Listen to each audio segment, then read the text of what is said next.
Load চালু হবে এবং আমরা যদি ফটো সেন্সরে কাজ করি দেখা যাবে যে আমরা যদি এখানে রিফ্লেকশন দেই তাহলে। আসসালামু আলাইকুম, আমি মোহাম্মদ ফাহিম সরকার। আমি কুড়িগ্রাম পলিটেকনিক থেকে এসেছি।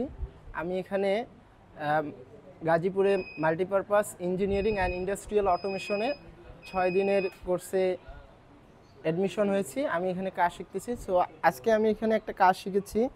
কাজটি হচ্ছে load control with photo electric sensor.